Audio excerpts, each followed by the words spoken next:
Bienvenue à cette édition de Hockey le Magazine. Aujourd'hui, on rencontre le premier choix du Lightning en 2013, Jonathan Drouin. Sylvain Lalonde dresse un bilan de la situation de la mise en échec à Hockey Québec. Et dans quelques instants, Alex Kovalev nous parle de sa fondation. Bonne émission!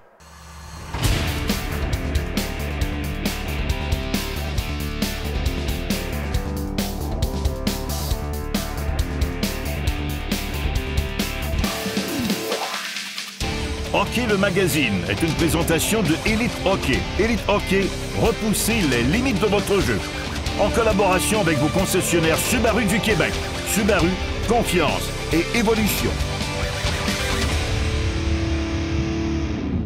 Chaque année, Alex Kovalev organise le Kovy Show, un événement qui vise à amasser des fonds pour sa fondation Kovalev et ses amis qui, elle, supportent les enfants qui souffrent d'un trouble cardiaque.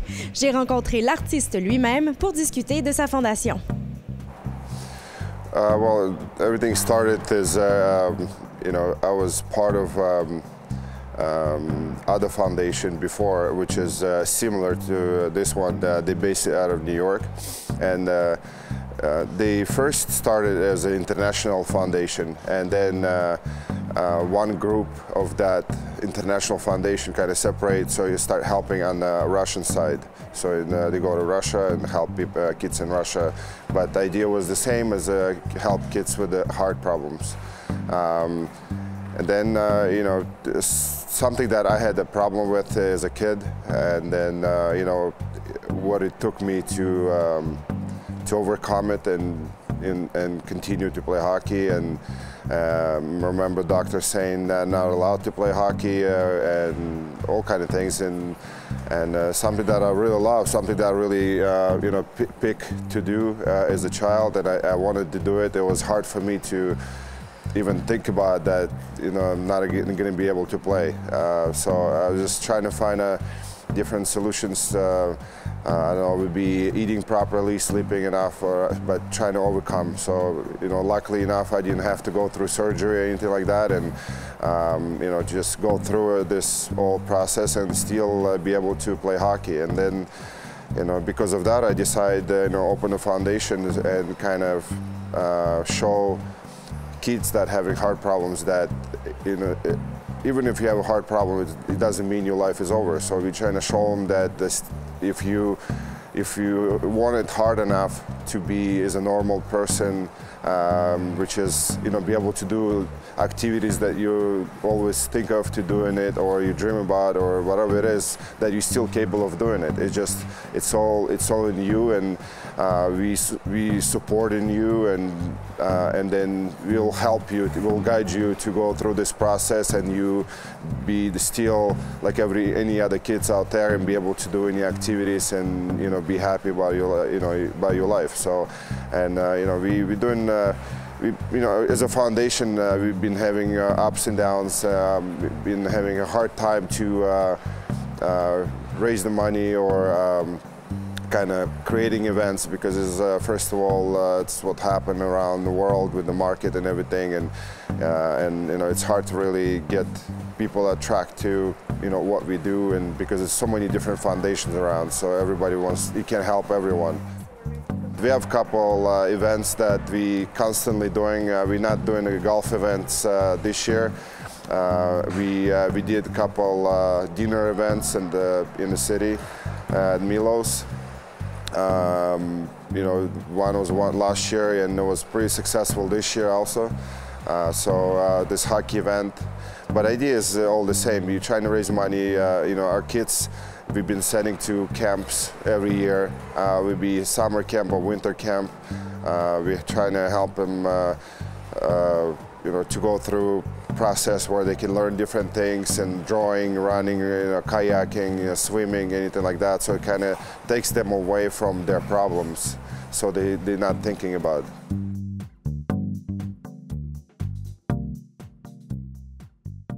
Question qui suis-je? J'ai joué mon hockey mineur dans le quartier Hochelaga et mon hockey midget 3 avec Montréal Bourassa. A. Mike Ribeiro. B. Corey Crawford. Ou C. Jonathan Bernier. La réponse après la pause.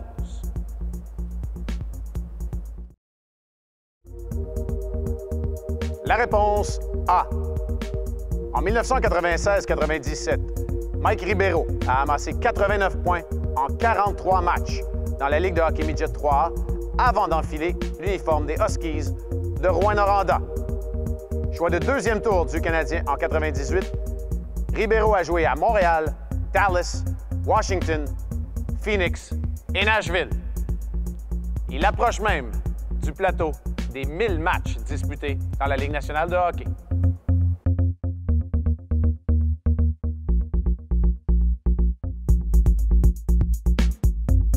J'ai joué pour les Montagnards quand j'étais plus jeune à Tombe 2B puis 2C.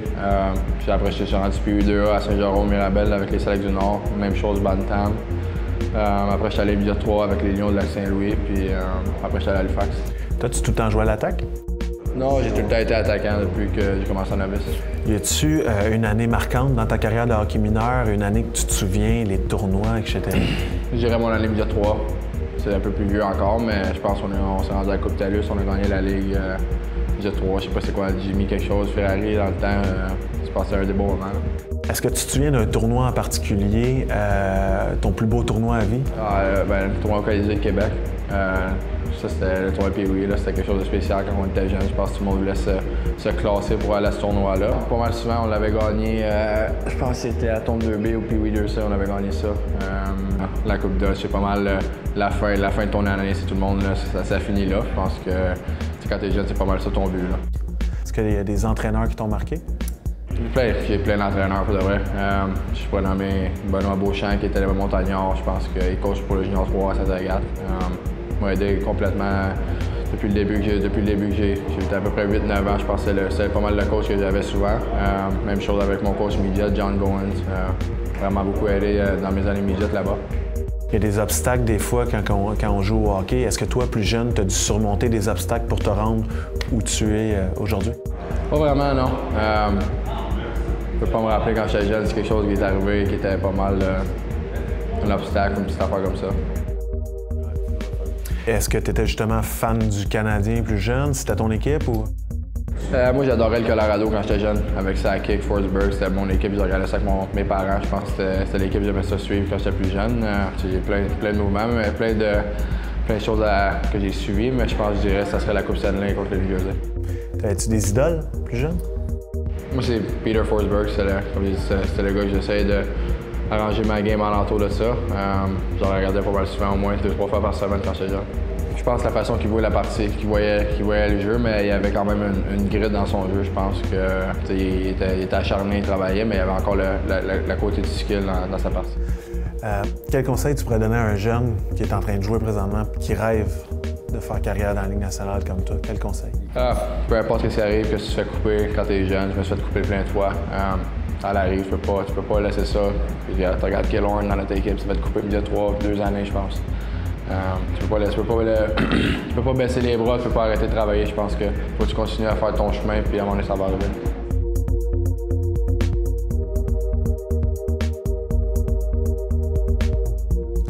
Mise en échec et commotion cérébrale. Voilà des thèmes récurrents depuis quelques années. Nous nous sommes rendus dans les bureaux de Hockey Québec pour rencontrer Sylvain Bellalonde qui nous parle sécurité du joueur. Sylvain, Hockey Québec a quelque peu modifié son approche au niveau de la mise en échec. Comment expliquer la nouvelle réglementation?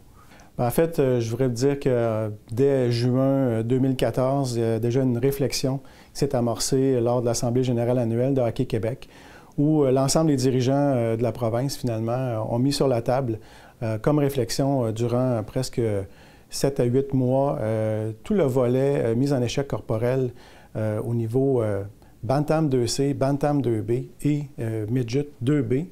Et l'objectif derrière tout ça, lorsqu'on a mis cette réflexion-là, c'est éventuellement, il fallait se poser des questions à savoir, ça c'est suite entre autres à un sondage de Hockey Canada en particulier, où on a identifié 4 axes de préoccupation sur le recrutement et la rétention des joueurs.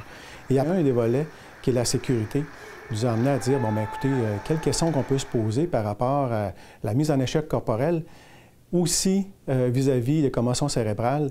Et à partir de ce moment-là, la question qui se posait, c'est est-ce que ces divisions d'âge-là vont atteindre les grandes ligues?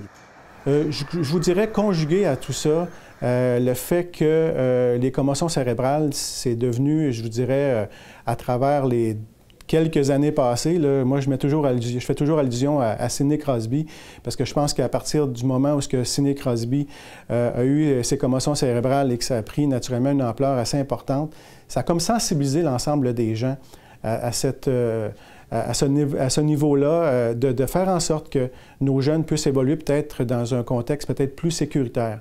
Alors, comme responsabilité au niveau de la Fédération, on a lancé cette idée-là en juin dernier, en juin 2014, déjà comme réflexion, et ça nous a amené à une nouvelle réglementation.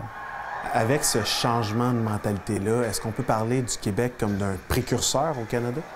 La récupération de rondelles, je dirais, l'approche au porteur, ce sont deux éléments où on a mis beaucoup plus d'emphase, je vous dirais, que de juste dire, bon, ce n'est plus permis de jouer le contact physique.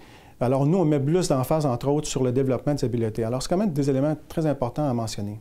7 joueurs sur 100 ont eu des commotions cérébrales chez les jeunes Pee-Wee qui évoluaient avec la mise en échec corporelle. Alors, je pense que c'est quand même assez important de vous le mentionner parce que ce sont ces études-là où on s'appuie, nous, études scientifiques et médicales, et lorsqu'on conjugue également avec le volet développement des joueurs, lorsqu'on parle de changer un peu les mentalités, alors développer des habiletés, je considère que ce sont des éléments assez importants parce que, encore une fois, ces études sont faites justement pour venir, je pense, appuyer. Et ça l'a appuyé d'ailleurs même le changement important qui s'est passé au niveau de Hockey Canada pour enrayer ou prohiber la mise en échec corporel au niveau Pee-Wee. Moi, je dis toujours qu'une commotion cérébrale, c'est une de trop parce que ça a des conséquences. Il faut le mentionner, si on doit passer un message aujourd'hui, c'est que ça a des conséquences dans le futur. C'est à partir de ce moment-là que ces prises de décision faites par Hockey Québec au cours de la dernière année est venu, je pense, je dirais, là, mettre un élément important sur la sécurité des joueurs, mais également, je vous dirais, un alignement sur le développement des joueurs.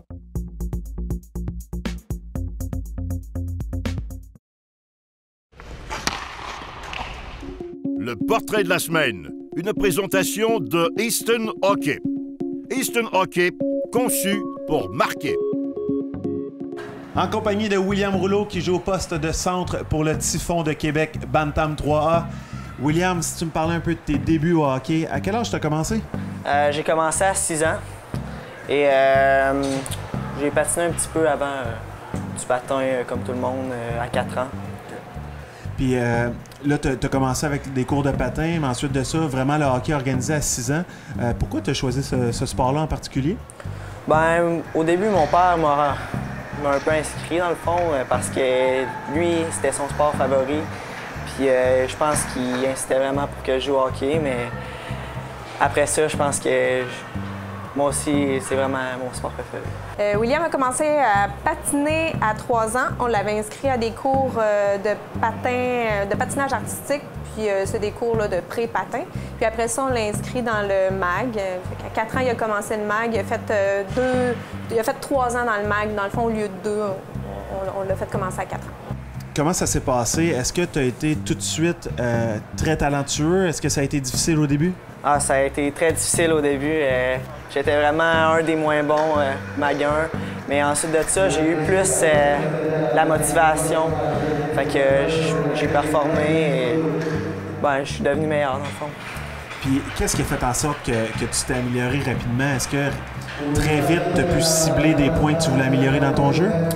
Ben, j'avais un bon coup de patin, donc c'est pas mal ça que j'ai fixé là-dessus, là, dans le fond. Puis après ça, le reste est venu. Ben, je te dirais que c'est un joueur qui a beaucoup de capacité, beaucoup d'habileté offensive, beaucoup de vitesse, très bon en contrôle de rondelle, capable de changer de direction très rapidement avec la rondelle, possède un bon tir, puis il a une très belle vision de jeu. Donc, il a très beau potentiel offensif.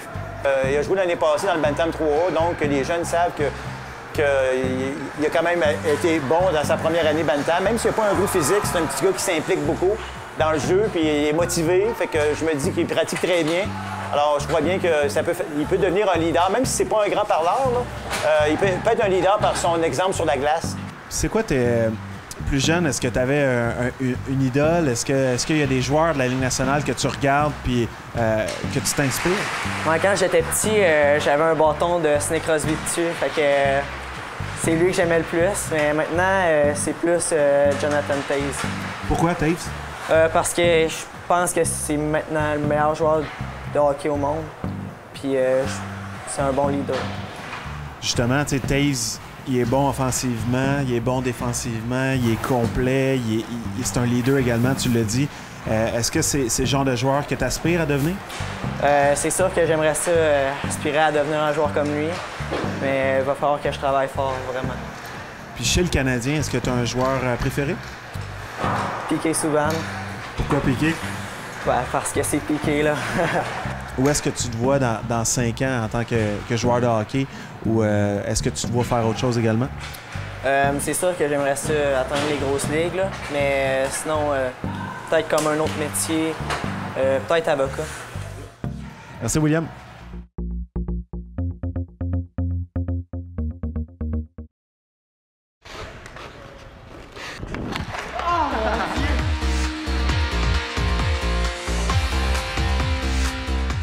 Sur la glace, une présentation de Elite Hockey. Elite Hockey, repoussez les limites de votre jeu. Cette semaine, Mathieu Gravel vient nous revoir pour une chronique sur la glace. Tu veux nous parler d'une technique de patin, la poussée en C. Effectivement, la dernière fois qu'on s'était parlé, on avait parlé un peu plus de la position de base. On va continuer notre position de base, mais on va rajouter la première étape de poussée, qui est la poussée en C. On va voir qu'est-ce que ça va donner, ça va être intéressant. Parfait, on regarde ça tout de suite. OK, maintenant, qu'est-ce qu'on va travailler? Pousser en C. On va toujours garder en tête notre position de base. Pousser en C, qu'est-ce qu'on va demander? C'est garder toujours nos lames sur la glace, puis venir pousser avec nos talons pour aller chercher de la vitesse. Fait que, comme premier exercice, on va y aller les 2 patins à la fois. Talon à talon, notre dos droit, bâton en avant. Qu'est-ce qu'on va demander? C'est vraiment garder notre tête à la même hauteur. Fait que qu'est-ce qu'on veut pas? C'est avoir un piston. On veut rester bas. Fait qu'on pousse avec les 2 patins, on ramène nos pieds ensemble. Pousse et on ramène ensemble. C'est bon? On s'installe. Premier est prêt. Pousse avec les talons. On revient. On essaie de rester le plus bas possible. C'est ça.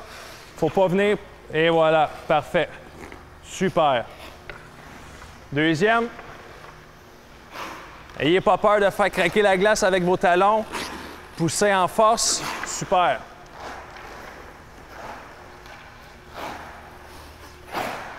C'est bon celui-là. C'est bon celui-là. On stabilise, on reste bas. Maintenant, on va garder le même exercice. La seule chose, c'est que tout ce qu'on est capable de faire vers l'avant, il faut être capable de le faire vers l'arrière. Fait que au lieu de pousser avec les talons, vous allez pousser avec vos orteils. Fait que c'est le même principe. Vous allez partir les 2 patins en même temps. Vous allez pousser avec vos orteils, venez les patins ensemble. Pousser et ramener ensemble. C'est bon? C'est parti. Pousse avec les orteils. Pousse avec les orteils. C'est ça. On vient prendre la vitesse. On reste le plus bas possible. Une autre fois. Garde le dos droit. Garde ton dos droit. C'est ça.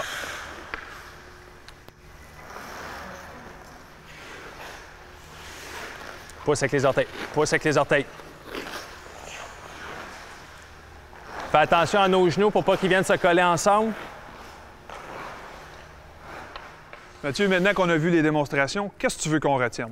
Bien, première des choses, quand on va faire ces exercices-là, on peut toujours avoir notre tête, notre bâton dans la direction recherchée. Par la suite, ça nous prend une bonne flexion au niveau du genou. Ainsi, être capable d'incliner nos lames au maximum, à aller chercher le plus d'amplitude de mouvement possible, qu'est-ce qui va faciliter nos virages. Merci beaucoup, Mathieu. Et on se voit la semaine prochaine. Bien, pour l'instant, c'est correct, mais si on ne serre pas la vis encore dans la Ligue nationale, on aura encore des joueurs qui vont plaquer par derrière ou quoi que ce soit. Je pense qu'il faut sévir là-dessus. Et dans le moment, la Ligue nationale va dans le bon sens. Écoute, c'est Stéphane Quintal qui est là maintenant. Il était là à mon mariage, alors il est évident que, non, sérieusement, ça va très, très bien. Je suis très content avec ça. Les coups à la tête, maintenant, c'est très, très... Écoute, avec ce qui peut arriver par la suite, c'est très, très difficile. Je pense que c'est une bonne chose, puis en espérant que ça continue comme ça. Bien, moi, si on parle de sécurité du joueur, on ne pourra jamais être trop sévère. Alors, c'est sûr que si on regarde au niveau des bagarres, au niveau des commotions cérébrales, je pense qu'ils pourraient même être plus sévères. Moi, je pense qu'ils sont à juste titre. Avec les accidents, les commotions, le jeu physique, les protections que les joueurs ont, je pense qu'il faut sévir. Il faut sévir et juste. Soyons justes. Suspension, je pense qu'ils devraient être un petit peu plus sévères, là, surtout les coups prémédités ou plus vicieux. Là. La plupart du temps, je pense que ça s'améliore au fil des années. Avant, c'était trop clément. Là, je pense qu'un petit peu plus, ça serait mieux. Trop clément, je dirais qu'il devrait être plus sévère. Pourquoi? Pour donner un exemple pour les joueurs, on le sait que tous les jeunes hockeyeurs regardent. C'est des exemples pour eux, donc ils vont toujours reproduire qu'est-ce qu'ils vont voir. Donc, je dirais que pour moi, ils sont trop cléments, encore. Beaucoup mieux qu'avant, mais trop cléments. Mais ce que je vois présentement, là, depuis qu'on a changé notre responsable de la discipline, il y a une meilleure consistance, puis je pense qu'il est dans la bonne direction. Depuis le début de la saison, finalement, c'est très correct. Quand on a des coups à la tête, il faut sévir. Ça peut mettre un terme à des carrières. Ça a déjà mis un terme à certaines carrières de joueurs. Donc, je pense qu'il faut sévir de façon exemplaire. Et notre ami Quintal à New York a accompli d'excellents boulot dans ce sens-là. Moi, je dirais que c'est correct. Je pense que Stéphane Quintal et son équipe font un travail surtout d'analyse de toutes les situations. Puis je pense que ça concorde avec les gestes qui sont posés là, par rapport à la gravité. Ça dépend, tout dépendant du geste, qu'est-ce qu'on voit, comment il est interprété. Des fois, oui, c'est assez sévère, des fois, non. Parce que surtout quand il y a de la répétition, je crois qu'on devrait être plus sévère. Mais sinon, ça dépend toujours comment est-ce qui est interprété. Mais je pense que si on compare aux autres sports, on aurait peut-être tendance à dire que les sanctions qui sont décernées au hockey sont un peu moins sévères. Mais je pense qu'il y a une équipe en place dont le rôle principal, c'est de juger la gravité des gestes. Et je pense qu'ils font un travail là, pour balancer les intérêts, tant la sécurité des joueurs que tout l'aspect business du hockey professionnel. Voilà pour aujourd'hui. La semaine prochaine, un reportage sur le 40e anniversaire de la Ligue de hockey Midget 3 avec Denis Baillarger. Alex Burrows a un parcours atypique pour un joueur de la Ligue nationale de hockey. Nous avons rencontré l'ancien des Cataractes de Shawinigan. Et pour de nombreux joueurs de hockey québécois, il n'y a pas que la Ligue nationale au hockey professionnel. Raphaël Doucet a rencontré Daniel Gonneau et Éric Hood. Hockey Magazine est une présentation de Elite Hockey. Repoussez les limites de votre jeu en collaboration avec vos concessionnaires Subaru du Québec. Subaru, confiance et évolution.